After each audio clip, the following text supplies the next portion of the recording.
बानी पीटीआई जहनी मरीज और जात का कैदी, बयानिया कौमी सलामती के लिए खतरा बन चुका। मैं नहीं तो कुछ नहीं की सियासत खत्म हो चुकी। तुम समझते क्या हो अपने आप को?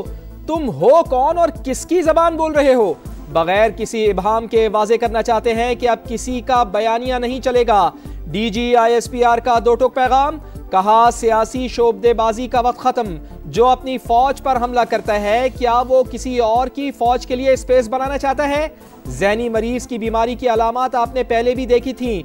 वो समझता है अगर मैं इख्तिदार में हूं तो जमहूरियत, नहीं तो आमरियत है। इसकी सियासत या जात रियासत से बढ़कर नहीं हो सकती। ये समझता है कि पाक फौज में जो बंदा है वो गद्दार है। कहता है कि उस क़यादत को टारगेट करो जो 8 गुना ज्यादा मजबूत फौज के सामने खड़ी हुई। पाक फौज या उसकी क़यादत पर हमला बर्दाश्त नहीं किया जाएगा।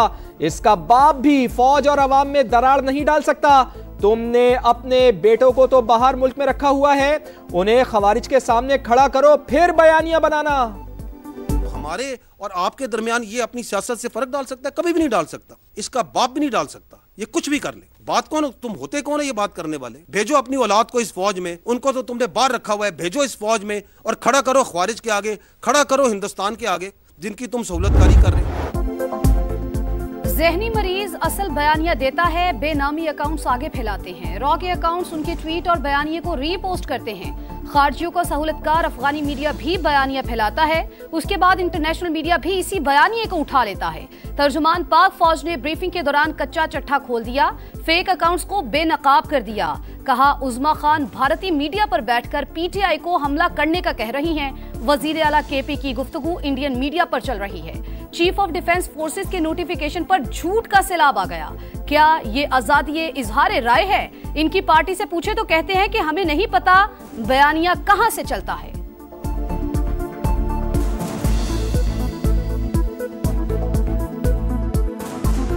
अभी ये CDF की आपने नोटिफिकेशन है, हर 10 मिनट 15 मिनट घंटे बाद कोई इधर बैठा वीलॉग कर रहा है, ये हो गया फलाना हो गया। कभी किसी ने किसी को वाइस चीफ डिक्लेयर कर दिया कि भाई ये वाइस चीफ बन गया है, ये अभी प्रमोट हो गया है। और यार तुम्हें क्या ऑब्सेशन है फौज के साथ? CDF की नोटिफिकेशन के ऊपर तो एक सैलाब था झूठ का और प्रोपेगेंडे का जो इन्होंने शुरू किया हुआ है। ये आजादी इज़हार राय है। दहशतगर्द बच्चों को शहीद कर रहे हैं, ये कहता है बात करो। कहता था खारजियों का पेशावर में दफ्तर खोल दो। लोगों को ऑपरेशन के खिलाफ उकसाता है, अवाम से हंगामों का कहता है। जब भारत ने हमला किया ये होता तो कशकोल लेकर चल पड़ता कि आओ बात करते हैं। इन्होंने ही कहा था फौज लड़ नहीं सकती, लेकिन फौज ने लड़कर दिखाया। तर्जुमान पाक फौज की धुआंधार प्रेस कॉन्फ्रेंस बोले, क्या पाकिस्तान की सिक्योरिटी गारंटी काबुल से मिलेगी? हम हक पर हैं और हक पर ही रहेंगे।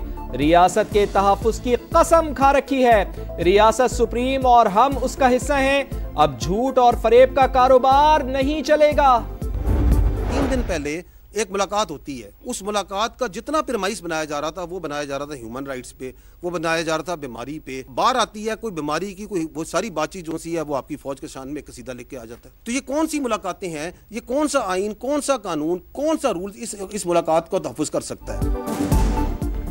एक मुलाकात को इंसानी हकूक और बीमारी से जोड़ा गया, मुलाकात के बाद बीमारी का जिक्र तक नहीं था। ये कौन सा कानून है जिसमें मुजरिम से मुलाकात को अपना हक कहा जाए?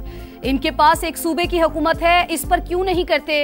मनशियात और दहशतगर्दी के गठजोड़ पर बात क्यों नहीं करते? DG ISPR के सख्त सवालात। प्रेस कॉन्फ्रेंस में बोले सियासी सरपरस्ती में दहशतगर्दों की सहूलतकारी की जाती है। क्राइम और पॉलिटिकल गठजोड़ के खिलाफ जाने वालों पर हमला कर दिया जाता है। टेरर क्राइम नेक्सस मनशियात, नॉन कस्टम पेड गाड़ियों और अगवा बराए तवान समेत बेतहाशा चीजों पर मुश्तमिल है। दहशतगर्दी से छुटकारे के लिए नेशनल एक्शन प्लान पर अमल दरामद लाजिम।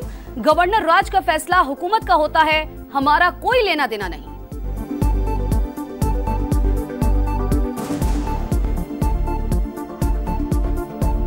These are the 14 points of the revised national action plan. दहशतगर्दी से अगर आपने छुटकारा हासिल करना है तो आपने ये 14 काम करने। गवर्नर राज, गवर्नमेंट का फैसला गवर्नमेंट समझेगी, nothing to do with you.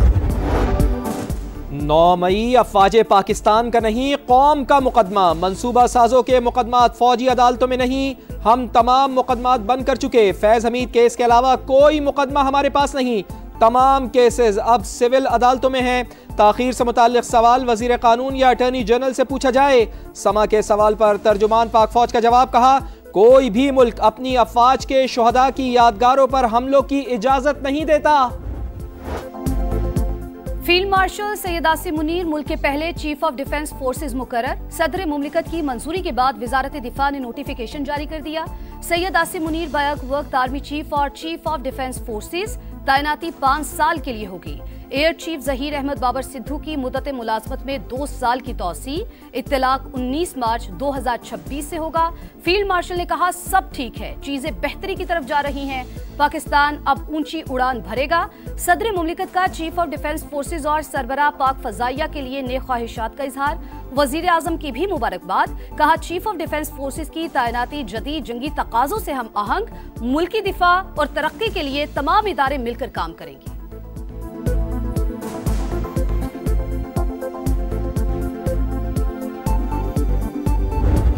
Social media पे और इलेक्ट्रॉनिक मीडिया पे अफवाहें फैलाने वालों को आज कौम के सामने शर्मसार होना चाहिए। दुश्मन जो है वो घबराएगा इस चीज़ से कि पाकिस्तान ने स्ट्रक्चरल चेंजेस करके और एक यूनिफाइड कमांड की है तमाम फोर्सेस की। अफवाहें फैलाने वाले शर्म करें, कौम से माफी मांगे। वफाकी वजीर इत्तलात अताउल्लाह तारड़ कहते हैं फील्ड मार्शल की बतौर चीफ ऑफ डिफेंस फोर्सेस तकर्रुरी से मुल्क का दिफा मजीद मजबूत हो गया। दुश्मन अब पाकिस्तान की स्ट्रक्चरल तब्दीलियों से घबराएगा। तमाम फोर्सेस की एक मुत्तफिका कमान होगी। वजीर दिफा ख्वाजा आसिफ कहते हैं जिन फातिहीन ने मुल्क को तारीख साज फतह से नवाजा, आज कौम उन्हें एजाज से नवाज रही है। कौम को अपनी बहादुर अफवाज और क़यादत पर नाज है। खैबर पख्तूनख्वा काबीना ने 9 और 10 मई के केसेस खत्म करने की मंजूरी दे दी। वजीर आला सुहेल अफरीदी की ज़ेर सदारत इजलास 9 मई वाक़यात की तहकीकात के लिए कमेटी तश्कील देने की भी मंजूरी। खैबर पख्तूनख्वा में 300 से ज़ायद मुकदमात दर्ज हुए। PTI वुज़रा समेत अरकान कौमी और सूबाई असम्बली भी नामज़द।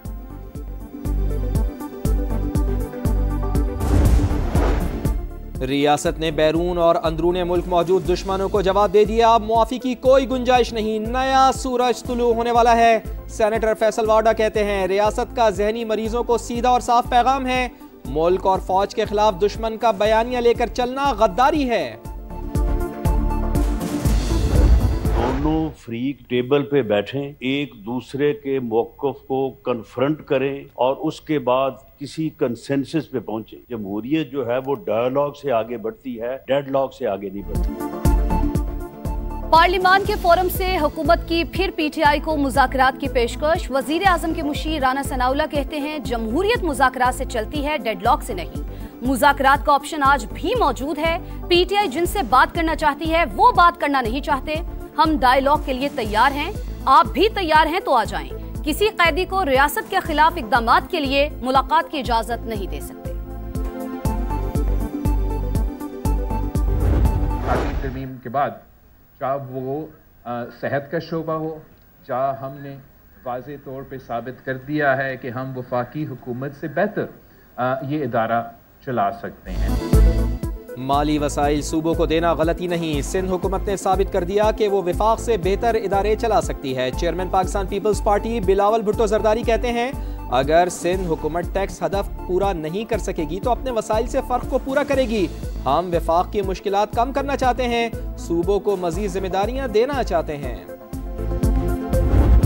अफगान बॉर्डर खोलने से कत्लेआम होता है तो सरहद बंद रहना ही बेहतर है। अफगान तालिबान रजीम को यकीन दहानी कराना होगी कि उसकी सरजमीन पाकिस्तान के खिलाफ इस्तेमाल नहीं होगी। तर्जुमान दफ्तर खारजा का 2 टोक पैगाम। सऊदी अरब में पाक अफगान मुज़ाकरात से लाइल्मी का इजहार। पाकिस्तान मुज़ाकरात के लिए अब भी तैयार। अफगान हुक्काम की गैर संजीदगी अमन की कोशिशों में रुकावट करार। मुल्क से बाहर बैठकर रियासत के खिलाफ प्रोपेगेंडा, मुसलसल अदम पेशी पर PTI रहनुमा शहजाद अकबर इश्तिहारी करार। जुडिशल मजिस्ट्रेट इस्लामाबाद ने वारंट गिरफ्तारी और तहरीरी हुक्म जारी कर दिया। पाकिस्तान ने पहले ही बरतानिया से शहजाद अकबर की हवालगी का मुतालबा कर रखा है। खैबर पख्तूनख्वा और शिमाली इलाकों के ज़राए मवासलात की बेहतरी के लिए इनकलाबी इकदाम। शाहराए कराकरम के मुतबादिल मानसहरा, नारान, झालखंड, चिल्लास, मोटरवे जैसी शाहरा का मंसूबा। वफाकी वज़ीर मवासलात अब्दुल अलीम खान की ज़ेर सदारत इजलास में अहम फैसले। अब्दुल अलीम खान ने कहा, मानसहरा से चीन के बॉर्डर तक नई 4 रोया शाहरा तिजारती, सयाहती और दिफाई एतबार से अपनी मिसाल आप होगी। NH शाहरा पर होटल्स, झील और शॉपिंग एरियाज तामीर करें।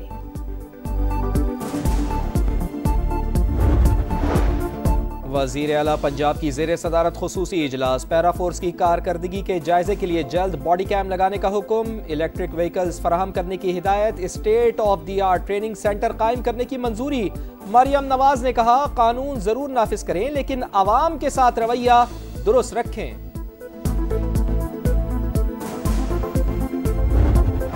हादसा हो तो हमेशा सोचा जाता है गलती ट्रेलर वाले की होगी। गाड़ी और मोटरसाइकिल टकराए तो गलती गाड़ी वाले की होगी। ई चलान की मुखालफत हुई लेकिन ट्रैफिक निजाम को बेहतर ही करना होगा। शर्जील मेमन कहते हैं, कराची की हर सड़क पर पब्लिक ट्रांसपोर्ट चलेगी। कोशिश है ज्यादा से ज्यादा EV बसेस लाएं। रूसी सदर का दौरा भारत। मोदी सरकार की मुश्किलात बढ़ गईं। सदर पुतिन का रूसी तेल की खरीदारी जारी रखने का मुतालबा। अमरीका हमसे एटमी तवानाई खरीद रहा है, भारत को भी तेल खरीदना चाहिए। सदर पुतिन का इंटरव्यू।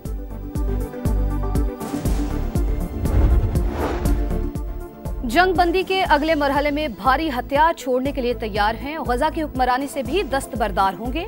हमास के सीनियर रहनुमा की अरब मीडिया से गुफ्तगू। इसराइल पर गजा अमन मंसूबे की राह में रुकावटें डालने का इल्जाम। सहूनी फौज के इनखला पर जोर। इंग्लैंड सेर तो ऑस्ट्रेलिया सवा सेर। दूसरे एशेज टेस्ट में कैंगरूज का पलटकरवार। मेजबान टीम ने 6 विकेट पर 378 रन बना लिए। वेदरॉल्ड के 72, लबुशेन के 65 और कप्तान स्मिथ के 61 रन। ऑस्ट्रेलिया को 44 रन की बर्तरी हासिल। इंग्लिश टीम पहली इनिंग्स में 334 रन पर आउट। रूट 138 रन बनाकर टॉप स्कोरर रहे।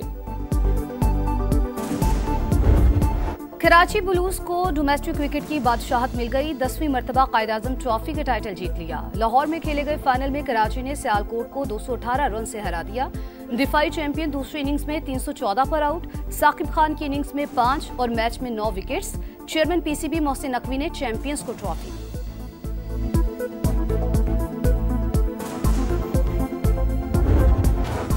खवातीन खिलाड़ियों में किसकी कितनी कमाई। सालाना आमदनी में पहली तीनों पोजीशंस पर टेनिस स्टार्स का कब्जा। कोको गॉफ मुसलसल तीसरी बार नंबर 1। 2025 में $31 मिलियन कमाए। सबलांका का दूसरा, एगा श्यान्तिक का तीसरा और चीनी स्कीयर एलन गॉय का चौथा नंबर।